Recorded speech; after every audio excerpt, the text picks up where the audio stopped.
Hi everybody, thanks for tuning in. There is a big tournament coming up starting on January 23rd. It's the Officials versus Cancer tournament, and it's in its fourth year. Sandy Bernstein joins us, part of the organization that puts this thing together. And Sandy, this is one of those premier events because we've got a lot of schools, a lot of matchups that we don't normally see during the regular season, and it's all for a great cause. It certainly is, Charlie. It's in its fourth year. And as you said, we've got schools from the different counties in the Hudson Valley playing each other.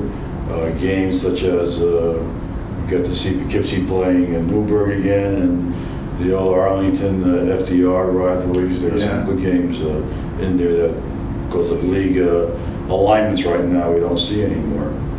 And it's good basketball. It's for a good cause. We're raising money for the American Cancer Society, and our officials are getting experience in three-man officiating, which happens in postseason, and it's a win-win all the way. Yeah, years ago, you guys saw this as an opportunity to include a three-man team so that you had at least some working knowledge of it, because there is a sense of rhythm and timing that the referees need for a three-man team before you got into the sectionals where they would use a three-man team. So it kind of helped in that regard. Kevin O'Connor is the guy who really kind of put this whole thing together, really spearheaded this event. And let's not lose sight of the fact that it's for a fundraiser for battling cancer. And there are so many referees around the area that you might not know about that have suffered from cancer, you as one, and Kevin as another. And let's just talk about that from your perspective, being a survivor.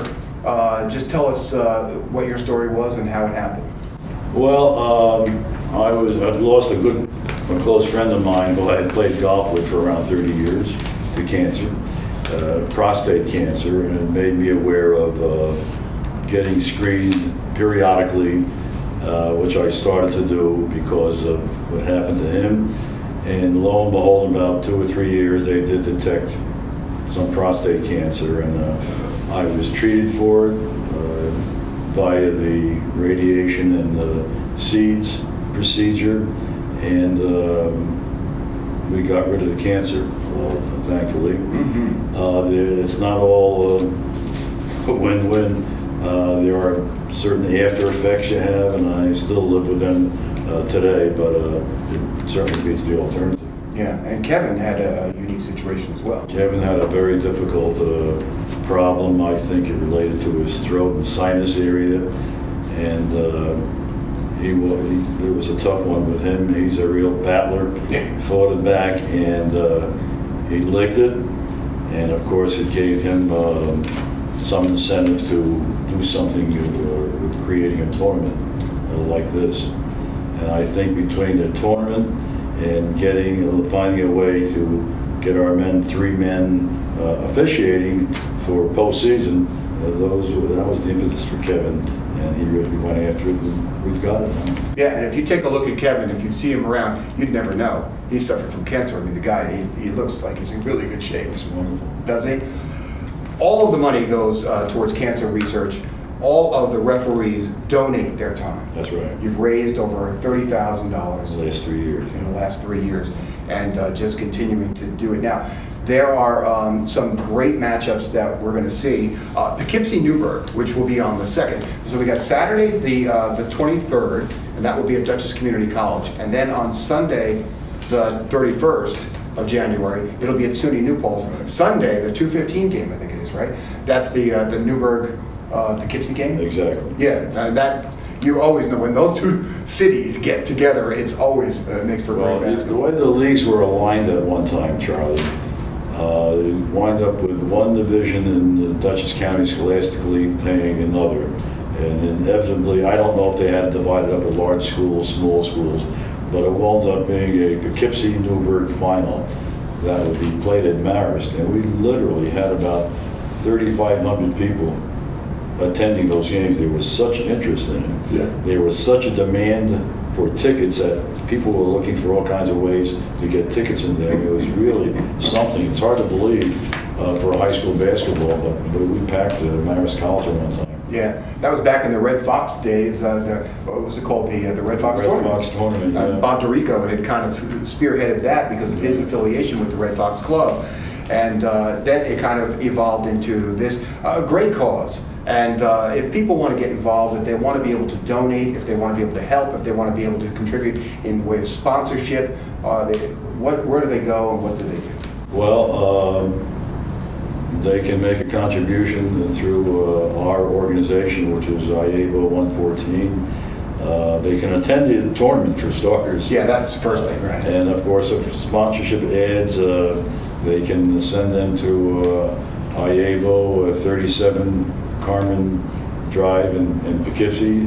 That's Todd Boyd is our secretary-treasurer who handles that. They can contact Kevin O'Connor also as far as sponsorship ads. That's about it. Yeah, all right. So we'll put up the information on the screen for you to be able to get involved and make contact so that you can support this great, worthwhile cause. And when you see the level play on the court and all the people who come and the referees that are all there together at one time, it's really something to see. And knowing that it's for a good cause, it just makes it all the better.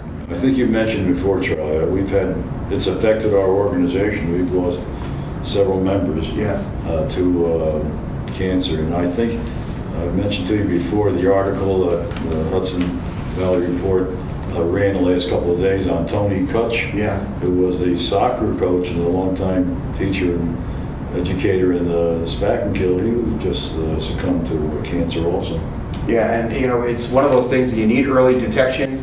You really need to be checked out. Us as men, a lot of times we think, oh, I don't need to go to the doctor. You do need to go to the doctor. And Tony is a perfect example of that because what looked like was just a bruise or something turned into something much worse. I understand it was a melanoma, and that has to be detected early enough. Yeah. So it was detected, but sometimes they were too late in detecting it. Yeah.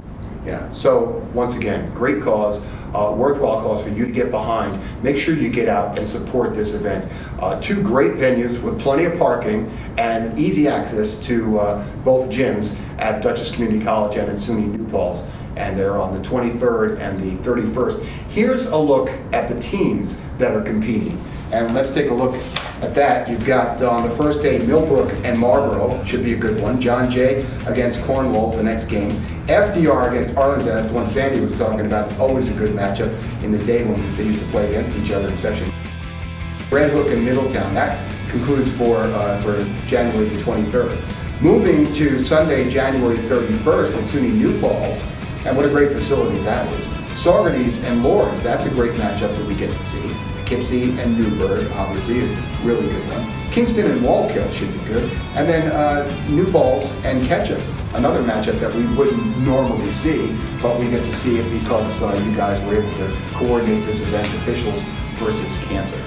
What's been interesting about some of these is that we have schools playing larger schools that you wouldn't have thought would have competed years ago, but some of our schools are getting larger. I'll look at New Paltz and Ketchum. Ketchum's a large school. Yep. New Paltz is growing in enrollment. Yeah. Red Hook now has grown in size somewhat. They're playing a large school like Middletown. Right. So the dynamics have changed a little bit geographically. And look for Sandy when you're there because he'll be there critiquing the referees. That's what he does now. He goes to games, he kind of critiques them, helps them out with constructive criticism, something you didn't have when you were a referee, but he has it now as he's helping these guys along. So Sandy, we want to thank you so much for coming in. Thanks. We look forward to seeing you on the two-day event, and hopefully we'll raise a lot of money for this. Thanks, Charlie, for having us. All right, great to see you again. And thank you for watching. We'll see you next time.